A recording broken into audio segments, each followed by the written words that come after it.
বাবার কাছ থেকে আর পয়সা চাইতে ভালো লাগে না। তাছাড়াও নিজের একটা আত্মমর্যাদা বোধ তো আছে।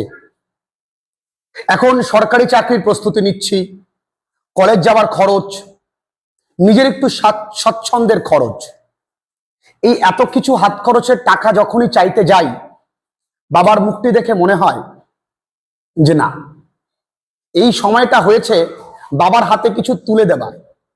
এখন টাকা হাত পেতে চাইতে লজ্জা লাগছে, তাহলে কিছু তো উপার্জন করতে হবে। ফলে এই আধুনিক পৃথিবীতে উপার্জন করার কিছু পথ বা পন্থা রয়েছে, সেটা সৎভাবে, যেটা ইকুয়ালি তোমায় হেল্প করবে তোমার পড়াশুনোয় এবং নিজের মর্যাদাটুকু রক্ষা করতে পারবে।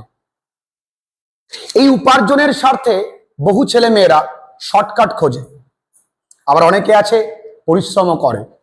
এই উপার্জনের তাগিদেই অনেকে আছে বিভিন্ন রকম ভাবে হাতের কাজ শিখতে তারা বিভিন্ন গ্যারেজে চলে যায়, তারা মোটরসাইকেল সারানো শেখে বা চার চাকা সারানো শেখে, তার সঙ্গে পড়াশুনোও তারা করে। এই স্ট্রাগল স্টোরিগুলোকে আমি সেলিউট করি, কারণ তারা কোনোভাবেই জীবনে হারতে শেখেনি। তারা মর্যাদা নিয়ে লড়াই করছে এবং আগামী দিনে সফলতা আসবেই। এটা গেল সৎভাবে উপার্জন। আবার অনেকেই আছে যারা মনে করে শর্টকাট টেকনিক, একে তাকে রেফার করে অমুক সমুক গেম খেলে বিভিন্ন রকম ভাবে গ্যাম্বলিং করে তারা টাকা উপার্জন করতে চায়। এটা কিন্তু সৎ পথ নয়, বা এটা একদম নিরাপদ পথও নয়। এখানে কেউ কোনোদিন লাভবান হয়নি, এখানে তোমায় নিয়ে ডুববেই ডুববে। এবং এটা শুধুমাত্র অর্থনৈতিক অবক্ষয় নয়, এটা কিন্তু অবক্ষয় সামগ্রিক মানসিক স্বাস্থ্যেরও।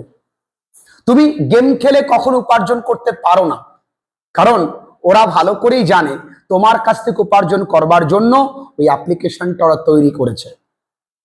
তুমি রেফার অ্যান্ড আর্ন করে উপার্জন করতে পারো না, তোমার কাছ থেকে উপার্জন করবে বলেই ওরা কিন্তু এই ট্র্যাপটাকে সাজিয়েছে।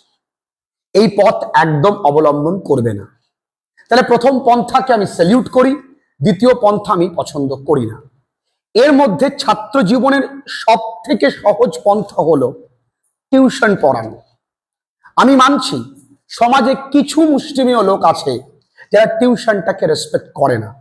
তারা ভুলে যায় যে আপনি যত বড় অফিসারই হোক না কেন, আপনি সমাজের যেই লেভেলেই থাকেন না কেন, আপনার সন্তান, প্রাণপ্রিয় সন্তানকে মানুষ করবার জন্য একটি টিউশন ভালো মাস্টারমশাই খোঁজেন।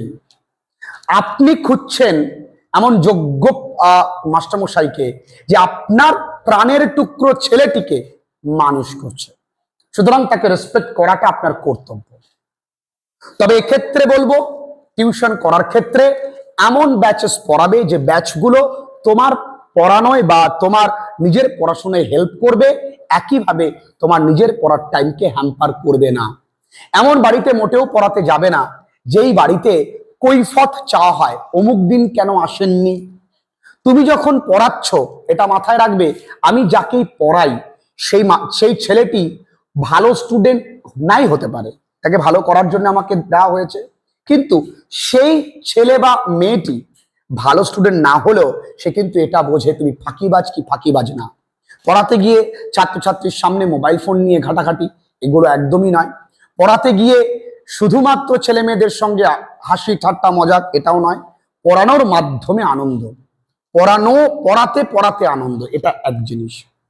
তবে আরো দিক খেয়াল রাখবে, পড়ানোয় কাঁচা টাকা তো, যেন এইটা একেবারে অর্থ পিপাসু লোভ যেন না হয়ে যায়, যে পড়াচ্ছি পড়াচ্ছি পড়াচ্ছি পড়াচ্ছি, নিজের কেরিয়ার গোল থেকে সরে আসলাম। কারণ এই যে সময়টা 18+, এই 18 বছর বয়সের পর থেকে আমাদের শখের পরিমাণ, নিজের দৈহিক সৌন্দর্যের দিকে দৃষ্টি বেশি থাকে।